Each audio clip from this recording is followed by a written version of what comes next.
Leviticus 21. The Lord said to Moses, "Speak to the priests, the sons of Aaron, and say to them, a priest must not make himself ceremonially unclean for any of his people who die, except for a close relative, such as his mother or father, his son or daughter, his brother, or an unmarried sister who is dependent on him since she has no husband. For her he may make himself unclean. He must not make himself unclean for people related to him by marriage, and so defile himself. Priests must not shave their heads or shave off the edges of their beards or cut their bodies. They must be holy to their God and must not profane the name of their God. Because they present the food offerings to the Lord, the food of their God, they are to be holy. They must not marry women defiled by prostitution or divorced from their husbands, because priests are holy to their God. Regard them as holy, because they offer up the food of your God. Consider them holy, because I the Lord am holy, I who make you holy. If a priest's daughter defiles herself by becoming a prostitute, she disgraces her father, she must be burned in the fire. The high priest, the one among his brothers who has had the anointing oil poured on his head and who has been ordained to wear the priestly garments, must not let his hair become unkempt or tear his clothes. He must not enter a place where there is a dead body. He must not make himself unclean, even for his father or mother. Nor leave the sanctuary of his God or desecrate it, because he has been dedicated by the anointing oil of his God. I am the Lord. The woman he marries must be a virgin. He must not marry a widow, a divorced woman, or a woman defiled by prostitution, but only a virgin from his own people, so that he will not defile his offspring among his people. I am the Lord, who makes him holy. The Lord said to Moses, "Say to Aaron, for the generations to come none of your descendants who has a defect may come near to offer the food of his God. No man who has any defect may come near, no man who is blind or lame, disfigured or deformed. No man with a crippled foot or hand, or who is a hunchback or a dwarf, or who has any eye defect, or who has festering or running sores or damaged testicles. No descendant of Aaron the priest who has any defect is to come near to present the food offerings to the Lord. He has a defect, he must not come near to offer the food of his God. He may eat the most holy food of his God, as well as the holy food. Yet because of his defect, he must not go near the curtain or approach the altar, and so desecrate my sanctuary. I am the Lord, who makes them holy." So Moses told this to Aaron and his sons and to all the Israelites. Leviticus 22. The Lord said to Moses, "Tell Aaron and his sons to treat with respect the sacred offerings the Israelites consecrate to me, so they will not profane my holy name. I am the Lord. Say to them, for the generations to come, if any of your descendants is ceremonially unclean and yet comes near the sacred offerings that the Israelites consecrate to the Lord, that person must be cut off from my presence. I am the Lord. If a descendant of Aaron has a defiling skin disease or a bodily discharge, he may not eat the sacred offerings until he is cleansed. He will also be unclean if he touches something defiled by a corpse or by anyone who has an emission of semen. Or if he touches any crawling thing that makes him unclean, or any person who makes him unclean, whatever the uncleanness may be.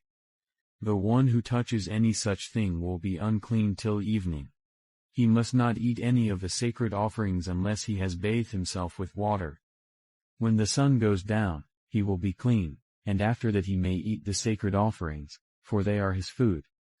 He must not eat anything found dead or torn by wild animals, and so become unclean through it. I am the Lord. The priests are to perform my service in such a way that they do not become guilty and die for treating it with contempt. I am the Lord, who makes them holy. No one outside a priest's family may eat the sacred offering, nor may the guest of a priest or his hired worker eat it. But if a priest buys a slave with money, or if slaves are born in his household, they may eat his food. If a priest's daughter marries anyone other than a priest, she may not eat any of the sacred contributions. But if a priest's daughter becomes a widow or is divorced, yet has no children, and she returns to live in her father's household as in her youth, she may eat her father's food. No unauthorized person, however, may eat it.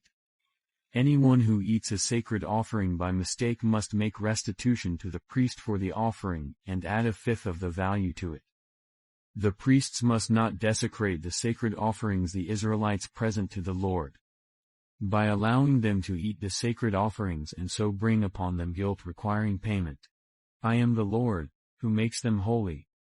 The Lord said to Moses, "Speak to Aaron and his sons and to all the Israelites and say to them, if any of you, whether an Israelite or a foreigner residing in Israel, presents a gift for a burnt offering to the Lord, either to fulfill a vow or as a freewill offering, you must present a male without defect from the cattle, sheep or goats in order that it may be accepted on your behalf. Do not bring anything with a defect, because it will not be accepted on your behalf. When anyone brings from the herd or flock a fellowship offering to the Lord to fulfill a special vow or as a freewill offering, it must be without defect or blemish to be acceptable. Do not offer to the Lord the blind, the injured or the maimed, or anything with warts or festering or running sores. Do not place any of these on the altar as a food offering presented to the Lord. You may, however, present as a freewill offering an ox or a sheep that is deformed or stunted, but it will not be accepted in fulfillment of a vow.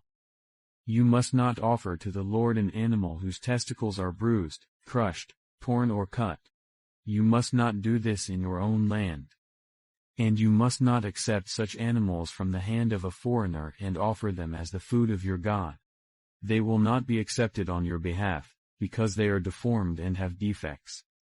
The Lord said to Moses, when a calf, a lamb or a goat is born, it is to remain with its mother for 7 days. From the 8th day on, it will be acceptable as a food offering presented to the Lord. Do not slaughter a cow or a sheep and its young on the same day. When you sacrifice a thank offering to the Lord, sacrifice it in such a way that it will be accepted on your behalf. It must be eaten that same day, leave none of it till morning. I am the Lord.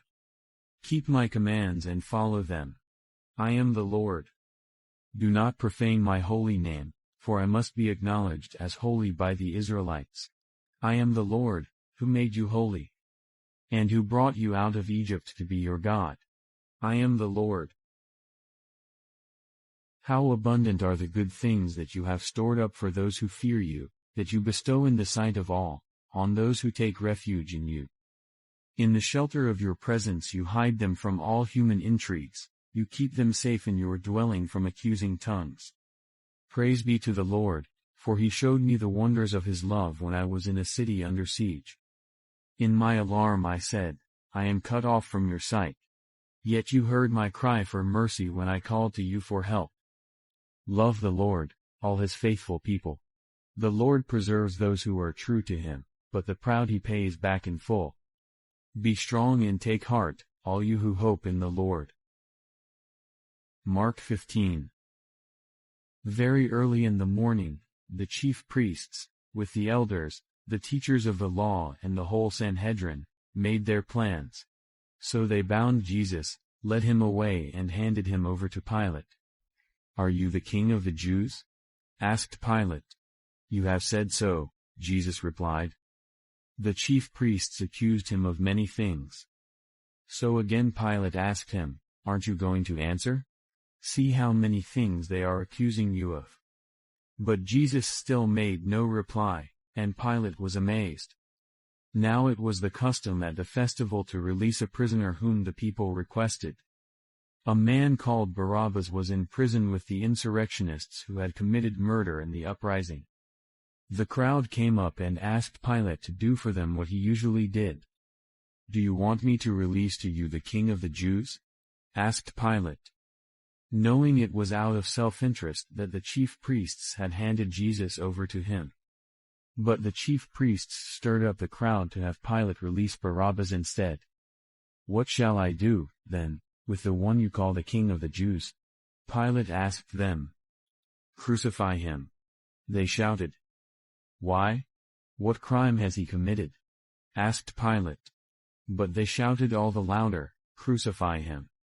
Wanting to satisfy the crowd, Pilate released Barabbas to them. He had Jesus flogged, and handed him over to be crucified. The soldiers led Jesus away into the palace, that is, the praetorium, and called together the whole company of soldiers. They put a purple robe on him, then twisted together a crown of thorns and set it on him. And they began to call out to him, "Hail, King of the Jews!" Again and again they struck him on the head with a staff and spit on him. Falling on their knees, they paid homage to him. And when they had mocked him, they took off the purple robe and put his own clothes on him. Then they led him out to crucify him. A certain man from Cyrene, Simon, the father of Alexander and Rufus, was passing by on his way and from the country, and they forced him to carry the cross. They brought Jesus to the place called Golgotha, which means the place of the skull. Then they offered him wine mixed with myrrh, but he did not take it. And they crucified him. Dividing up his clothes, they cast lots to see what each would get. It was 9 a.m. when they crucified him. The written notice of the charge against him read, "The King of the Jews." They crucified 2 rebels with him, one on his right and one on his left. Those who passed by hurled insults at him, shaking their heads and saying, "So, you who are going to destroy the temple and build it in 3 days. Come down from the cross and save yourself." In the same way the chief priests and the teachers of the law mocked him among themselves. "He saved others," they said, "but he can't save himself. Let this Messiah, this King of Israel, come down now from the cross, that we may see and believe." Those crucified with him also heaped insults on him.